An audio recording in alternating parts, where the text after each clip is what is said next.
C'est avec plein d'émotions que je m'exprime ce jour dans la maison de Valère. Pour moi, c'est un jour spécial. Vous êtes témoin aujourd'hui. Je suis venu déposer personnellement ma candidature comme président de la Fédération congolaise de football.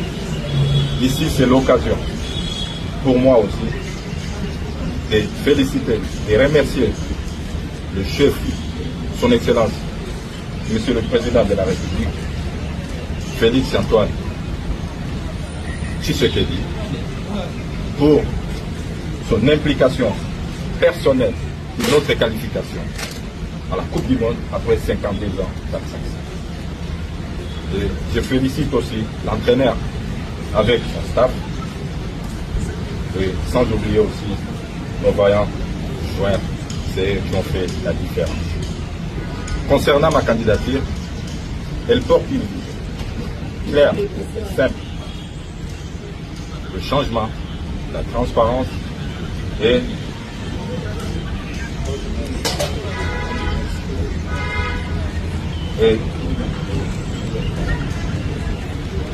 nous avons aussi un projet avec mon équipe ici il y a 3 axes. Il y a le développement du football à la base. Aussi, nous avons la construction des infrastructures pour soutenir le football dans toutes les provinces de la République. Nous avons aussi les réformes à apporter. Je vous remercie. Ouais, Chabani Nonda, Yona Bimi, Ninga Lobela Susté, Yana Chris Nonda, Yona, Total Raka, Chris Yona. Ouais, ouais. Donc, là, si je ressemble à terre, c'est confirmé, c'est officiel. Soyez calme. Soyez calme. C'est déjà lancé.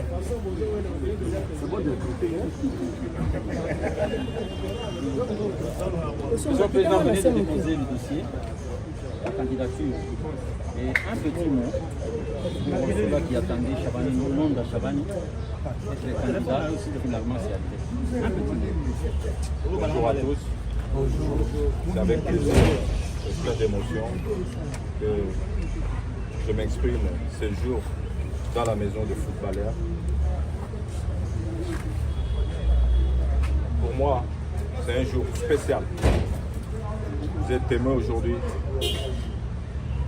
Je suis venu déposer personnellement ma candidature comme président de la Fédération congolaise de football.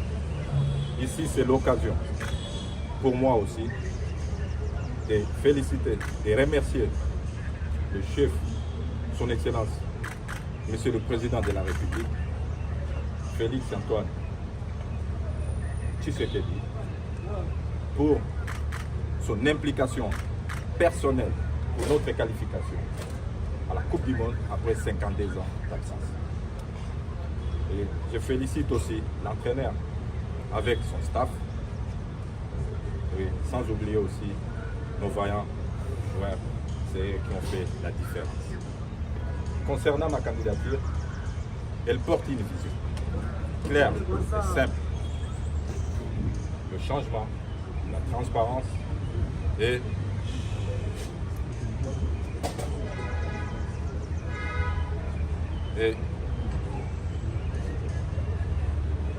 nous avons aussi un projet avec mon équipe ici il y a 3 axes. Il y a le développement du football à la base. Aussi, nous avons la construction des infrastructures pour soutenir le football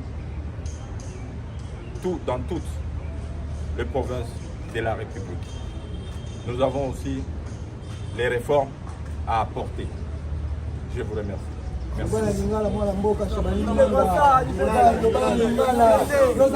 Tika lopela lingala mwandambu.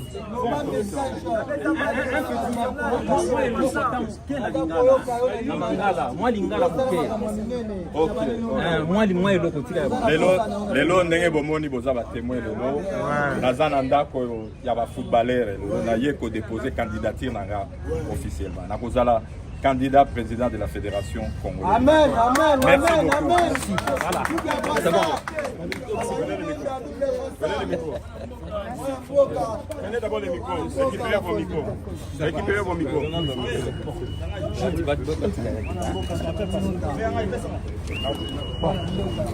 Yohana Shabani Nonda. Non, c'est fini, c'est fini. Yohana Shabani Nonda. Toko. Bon, c'est fini.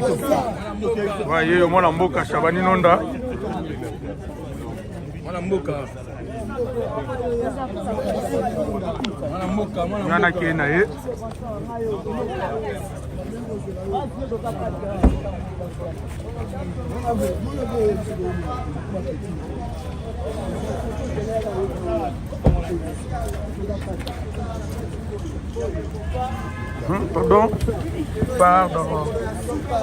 Pardon. Oh, Mwana Mboka yo na tomoni ye danger qui sort kende. Action. Bana fekodi tozali awa na kati ya fekofa nazomona bâtiment fekofa bisa fekofa ngo bâtiment ngo soki omoni fekodi kiti na mabele c'est parce que événement ezali nini lelo ezali le 21 avril 2026 date limite ya dépôt ya candidature mutu oyo soza besoin ma président fekofa date limite bango ezali lelo biso pe fekodi na cadre kaka ba journalisme d'investigation to yesu de mabele biso moko poto yoki Pepeke non, Shabani Nonda a postulé. Comme ça, tout le monde bureau mobile Shabani Nonda et ça sur terrain. Donc tout ni perd de remona encore kuna Shabani Nonda na kati a déposé candidature na. Donc biso to voter té. Mais tous autres besoin ya candidature Shabani Nonda. To yebité. Ça va se passer comment? Nani azana maîtrise ya l'électeur parce que ça va se jouer ceux qui exalient pour la population, Shabani Nonda, il n'y a pas de pas. Mais les gens qui vont voter, ils ont des électeurs, ils ont la population, ils ont des bisous. Ils vont voter pour le président de la Ligue, pour le président de la Tante, pour le président de la voter. Est-ce que Shabani Nonda a Kobima, toi Kobima? Mais souvent, le peuple congolais a dit Shabani Nonda, il est un candidat là-bas. Le peuple congolais surtout. On va voir ce que ça va donner. Tu es évité. Au moment où je vous parle, je pense que Shabani Nonda est la troisième personne qui a déposé officiellement la candidature. Il y avait Aziz Makoukou, Azmak, il y a également Max, ancien de DCMP et de Orange. Lelo, il a dit Shabani Nonda à Ekotika. Je viens d'apprendre également Véron Monsson sur la conférence de presse. Tu es évité, ça va se passer comment? Tu es occupé du sous-sous, Claude Makele, l'épée Azoya.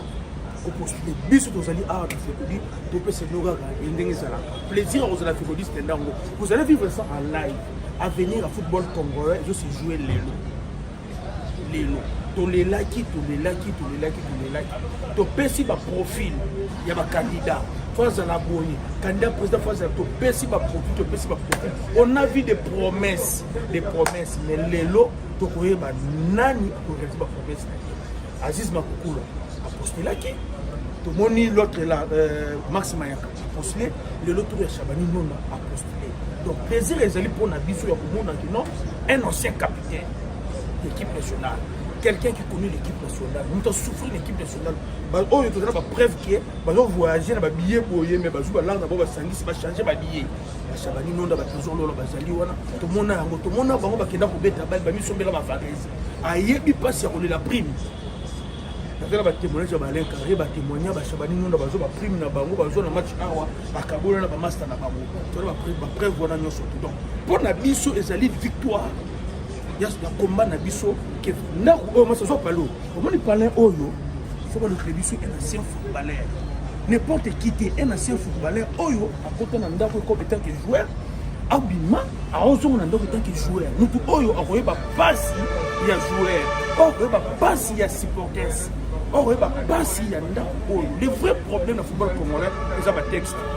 bazoueur basufaka parce que badirigeant batosaka batexte te batexte eza nango kitoko batexte ezalaka mabe te me badirigeant bayebi te on a des dirigeants oyo bazolinga kosadapte te na évolution ya batexte to ya football mondial osala biso pasi lelo je pense Chabani Nonda présence na ye na fekofa botaka évolution ndenge eza vraiment donc eza kitoko biso mpe fekoli tosala kati awa toza kozwa tokozwa bakandidat moko tokoyoka banini na bango toza na campagne te toza na campagne te bobake fekoli naza na esengo parce que tomoni moko ya joueur ayaka drapeau na nzoto apostulé c'est ça notre souci tomoni lelo somole tomoni avec vidéo to bazoni soki bafédération somona les anciens joueurs bakotela bamasolo bana biso on prend des financiers baye bozwi na biso financier aye na fekofa akorésoudre baproblème ya finance est ce que ndako oyo eza banque centrale po bayo ozwi baproblème ya finance na ndako oyo ndako eza besoin bafinancier te ndako oyo eza na besoin ya bato bayebi makambo ya bale nati babiso bafinancier badéfinitif ya léopard ata léopard eza pour la 12-0 tokumisaka ka léopard on n'a pas besoin bafinancier soki besoin bafinancier tokonika botima na gouvernement toza na besoin bato oyo bayebi mamabale oyo baza na souci ya mamabale oyo administration baye papa administration moto moko abotema mbama on a diplôme administration azalaka te on prend toujours on apprend toujours on comprend tozozela ye mo Chris Chabani Nonda bima tokoma mieux koba souci na biso ezali bapesa biso bato baza na souci ya bale ekende liboso na yebi bino vite na imane etu kobeta ebeta na 20 bato baza na matonge bayebi te ke vite na imane ezobeta tala niveau bamemi biso vite na imane ezobeta na 20 mai moto amena na masanga na matonge nini yango kuna o vite na imane akipe na ete vous trouvez ça normal nous sommes dans un pays où ceux qui rien azobeta na bar so mona na papa na maman bakie na bar tout ça c'est pourquoi c'est parce que le championnat est couffard pourquoi mtema mabele toza na besoin tosala masika na fédération na biso tozongisa bale na biso ndenge ezalaki toza na besoin président fédération oyo soki championnat ezali ye pa ye avandi ke soki équipe x eza fautif bakati aza fautif botiki akati fautif toza na besoin ya président apolo président so équipe epoli alela toza na besoin te président onga aza autoritaire oza autoritaire mais équipe ezokufa on a de sérieux problèmes toza na besoin moto alingi nanu bale yango biso totiaki bienvenu na biso pas bancien joueur toponaki ancien joueur te tolobaki moto nyonso tolati ya drapeau ya léopard aya kopostile tozeli tozomona bazoya kaka te mais lelo tomoni Chabani Nonda double brassard aye tozalaki mosika toye mbangu taka Chabani Nonda postile nayebi biso bana fekoli nayebi kezosala esongo na bato nyonso koyoka mais le vrai problème ezali les gens qui vont voter baza banani baza wapi et ça peut encore faire beaucoup mal makasi lorsque électeur ba hôtel intérieur ba yé ba loger ba hôtel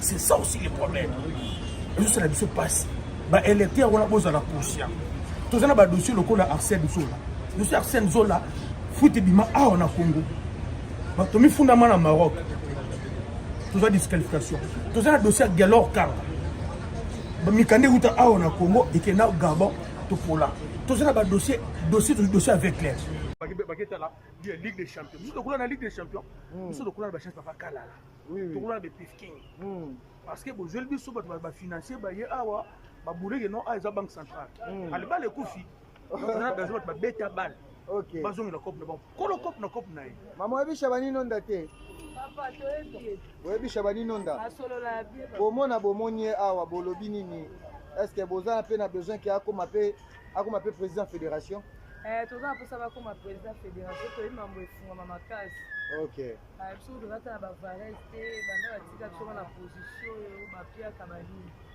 OK merci beaucoup mesdames et messieurs Chabani Nonda déjà yewana azali kokende accueilli a déposé déjà candidature na ye donc Chabani Nonda accueilli yewana accueilli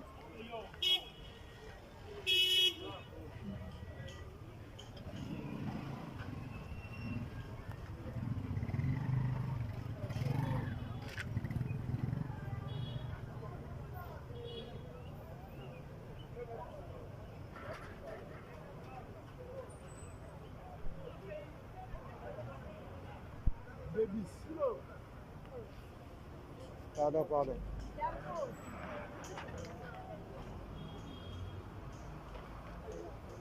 Segodi. J'ai atika tellement côté.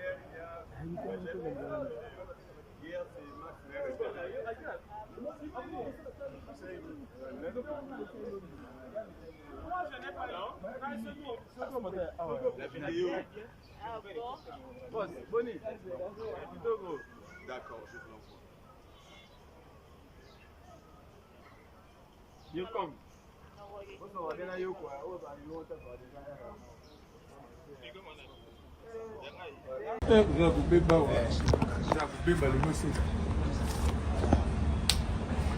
lelo nzambe na ngai kwanga botikela bateke musique botikela ba musicien balle botikela ba beta balle ana fikofa na yebisi biloto ozela Shabani Nonda bima lelo candidat Shabani Nonda tozela bima lelo za koyinda awa lelo za koyinda Vous êtes quand même lelo za koyinda vous êtes quand même décidé. lelo za koyinda Oh, te militant journaliste. na yebisi yo biso za fikodi biso za fikodi lelo za koyinda bandeko ya Charlotte na bino ndeko papi Robert Ngoma communicateur ya Charlotte lelo toyi na réunion ndenge boyebi ke tosi tosali les amis de Léopard ya North Carolina na nsima ya réunion makambo nyonso tolobi oyo oza komona komite oyo bozoyoka oyo bazodirige makambo oyo etali makambo ya Léopard makambo oyo sikoyo tozopesa parole epa président na biso Aimé Sapou aza na mwa liloba koloba na bandeko ya Charlotte mpe ya North Carolina eza malongo mboka.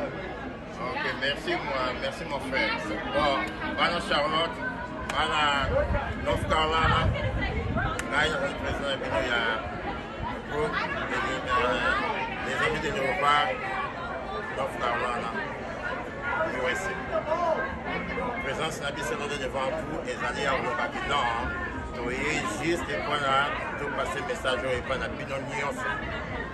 Et pas na binonion, pourquoi? Parce que comité na bisoyo, il allait comité salami pour le soutien, il y a Léopard. Salami pour le soutien à Léopard.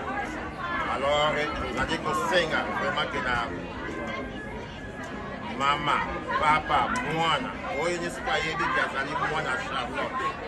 Oyo avani tout autour awa donc il y a Charlotte, Raleigh, Greensboro, whatever place news do you zali. Soki omoni ke ozali na moyen. Rejoindre groupe na biso awa. Ozali le bienvenu. Ozali le bienvenu. Alors message aussi, nous avons lancé aussi parce que ici, là, donc, le 9 mai, nous avons pour à Charlotte. Donc, vous êtes tous invités. Oyo news to ayebike azana biloko akuteka o alambaka o ateka kama biloko na etusa yaka kutenga biloko na yo oyo azana business name so ayebike asala ka de côté pe alinga ya ko présenter en devant tout le monde yaka na mukolo wana na parke donc beta bande na biso avec les Sénégalais. Pourquoi on a choisi le Sénégal? Parce que c'est l'une des équipes africaines au président mondial. Donc, alors, on a des invités qui vont aussi venir. Donc, Oya. Alors, Mouto News, c'est pas la business. Oya, il dit qu'il y a Lambaka, il y a tout ça. Donc, il y a comme Kolowana. Ce qu'on a besoin, il y a ça pour contacter ou bien contacter le président Nangai, vice-président, secrétaire. Dengabiso, vous voyez donc qu'est-ce qu'il faut, comme ça, vous souvenez bien, les jours là, vous voyez, alors, vous êtes tous welcome, il n'y a pas de problème. Oh, tu vois, tu vois, tu vois, tu vois, tu vois, non, Yaka, c'est quoi ça, Yaka. On est sur la business. Alors je pense que derrière Ngaya, on a une équipe mobilisée en Sima. Donc on est en train de travailler tous ensemble pour le banner de notre soutenir, pour et puis te soutenir par le repas. Je pense que le message est vraiment clair. Nous avons besoin, il y a la question posée, ou quel que ce soit, feel free ou contacter Bisso. Donc, c'est toujours la réponse à la question sur vos ans. Alors, je pense que c'est tout. Le président déjà le dit que tout le monde est dans la procès à côté business. Aya kotia business na ye donc asengi na ye datita te asengi na côté déjà le ba monta tout apesi ku tout sa liberté donc eza mati ya Congo biso tout oza ba congolais donc to tele ma to ta force na Congo na biso oya biso tout oza na sima ba papa to soutenir ba papa na biso donc président déjà pensionnaire wana a soutenir biso déjà le 9 tout oyo ayebi kaza na business ne tokutana wana le 9 mais donc apesi nayebi te ere kozala wana deja na bakoko bakopesa mais nalobi le 9 déjà le 9 mai biso wana tozosoutenir bapapa na biso tozosoutenir kaka bapapa te tozosoutenir équipe na biso donc yoba eza équipe ya makasi po totelema tolakisa force na biso ya états-unis tozali talaka atipenda makasi etelemi na biso koza congolais te ekozala kaka américaine nayebi si yo